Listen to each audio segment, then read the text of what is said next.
ہمارے اوپر ایک اعتراض ہوتا ہے کہ شیعہ اپنی مجلسوں میں زیادہ باتیں امام حسین کی کرتے ہیں، یہ تذکرہ حسن نہیں کرتے۔ حسن کا تذکرہ کیا جائے تو بڑے شجروں سے نقاب الٹ دیا جائے، اگر تذکرہ حسن کیا جائے تو جو احباب یہ اعتراض کرتے ہیں کہ آپ حسن کی بات نہیں کرتے، آپ اگر برداشت کریں تو پھر ہم آپ کو حسن بھی سنائیں۔ کوئی بندہ نہ سمجھے کہ امام حسن نے صلح کی تھی تو یہ صلح کرنا معاذ اللہ امام حسن کی نرمی تھی۔ امام حسن کے دور میں سرکار حسین بھی ہوتے تو وہی کرتے جو بادشاہ حسن نے کیا، اور میرے مالک حسین کے دور میں میرے شہنشاہ جناب حسن ہوتے تو میرے شہنشاہ وہی کرتے جو کریم حسین نے کیا۔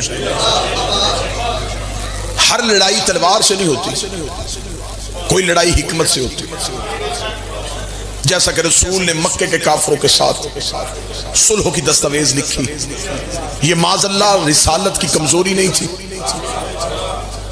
اس میں اسلام کو بچانا تھا۔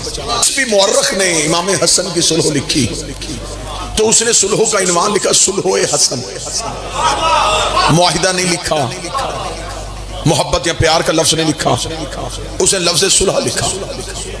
کتابوں میں بھی لفظ صلح ہے، یہ لفظ ہی ہمارے عقیدے کی جیت ہے۔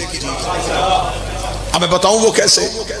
اس لیے کہ صلح دوستوں میں نہیں ہوتی، میں ہوتی۔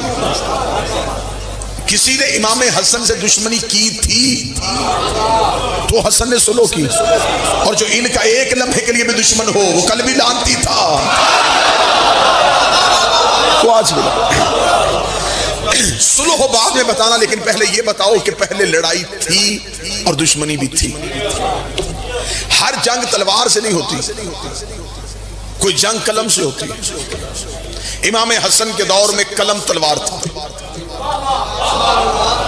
امام حسن نے قلم سے اتنی خوبصورت جنگ کی کہ میرا خیال ہے کہ امام حسن حاکم شام کے ساتھ ایک سال بھی میدان جنگ میں رہتے تو شاید ہی ایسا نتیجہ نہ نکلتا جو امام حسن نے گھر بیٹھے نکال دیا۔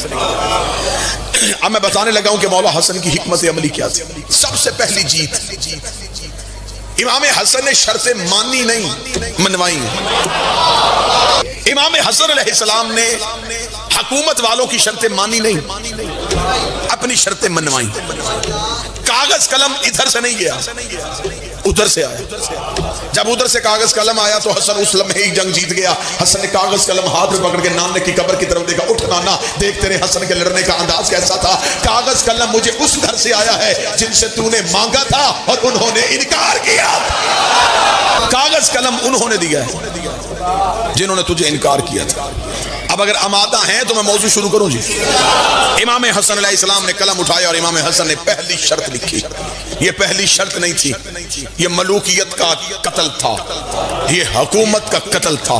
امام حسن نے پہلی شرط لکھی، آج کے بعد حاکم شام قرآن اور سنت پہ عمل کرے گا۔ آج کے بعد یہ قرآن اور سنت پہ عمل کرے گا۔ یہ تخت کا بھوکا تھا، اسے حکومت کا لالچ تھا، اس نے جلدی جلدی دستخط کر دیے، لیکن یہ نہیں دیکھا کہ حسن کتنی بڑی جنگ جیت گیا۔ حسن نے یہ شرط منوا کے مورخ کو لکھنے میں مجبور کر دیا کہ آج سے پہلے نہ یہ قرآن پہ عمل کرتا تھا نہ یہ سنت پہ عمل، اس کا کوئی عمل قرآن اور سنت کے مطابق نہیں۔ جسے زمانہ کاتب وحی لکھتا ہے، حسن اسے لکھوا رہے ہیں کہ تو قرآن اور سنت پہ عمل کرے۔ آج کے بعد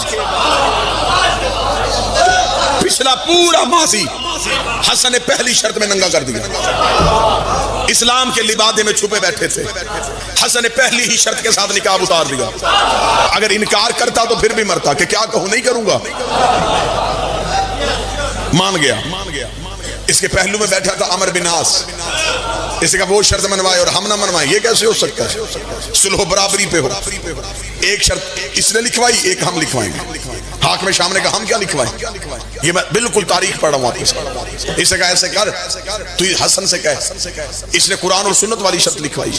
اسے کہا لکھ کہ سیرت شیخین پر بھی عمل ہوگا،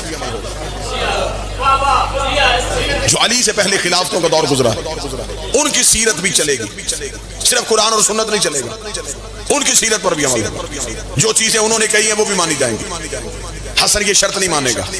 جب حسن انکار کرے گا ہم کہیں گے تو پہلی شرط واپس لے, ہم دوسری شرط واپس لیتے. نہیں, اگر تو نے پہلی منوائی ہے تو ہماری دوسری مان. امام حسن کے سامنے انہوں نے یہ شرط رکھ کے کہا حسن کیا تو اس شرط پہ دستخط کرے گا؟ حسن مسکرائے, مسکرا کے سوچ لو, یہ شرط لکھ دوں؟ انہوں نے کہا ہاں لکھ. حسن کہا سوچ لو میں لکھ دوں؟ حاکم شام نے کہا ہاں لکھ, ہم لکھوا رہے ہیں. مولا حسن نے فرمایا میں مٹاؤں گا نہیں اگر میں نے لکھ دی. انہوں نے کہا ہاں لکھ, ماننے کے لیے تیار ہیں. امام حسن نے کہا لکھ دے کہ سیرت شیخین پہ عمل ہوگا. یہ جملہ کہنے کے بعد حسن نے اس کا چہرہ دیکھ کے کہا تو جنگ ہار گیا ہے, تو نے یہ شرط علیحدہ لکھوا کے تاریخ کو لکھنے میں مجبور کر دیا ہے کہ وہ بھی قرآن و سنت پہ عمل نہیں کرتے. بولو بسم اللہ.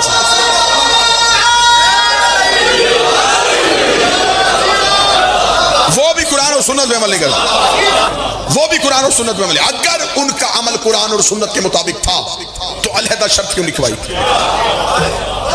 حکومت کے چہرے پہ موت کی زردی آئی, حاکمیت اپنی ہی موت مرنے لگی, ملوکیت اپنے ہی قدموں پہ لرزنے لگی. اتنا جملہ دیکھا حسن نے کہا اب تیرے قدم میں لرزہ آ گیا ہے, ہم آخری شرط لکھوائیں گے اور اس کے بعد کسی شرط کی ضرورت نہیں پڑے گی. امام حسن اس کی طرف دیکھ کر تجھے حکومت چاہیے, تجھے تخت چاہیے, تجھے تاج چاہیے, تجھے دربار چاہیے, تجھے شہنشاہیت چاہیے, تجھے بادشاہت چاہیے, یہ ساری شرطیں شہنشاہیت کے لیے مانگ رہا. مولا حسن نے فرمایا تخت اور تاج میں تجھے دیتا ہوں, آخری شرط لکھوا رہا ہوں, آج کے بعد کوئی کتا منبر پہ بیٹھ کے میرے باپ علی کو نہ بھونکے. اٹھا میرے باپ کی جوتی کا صدقہ.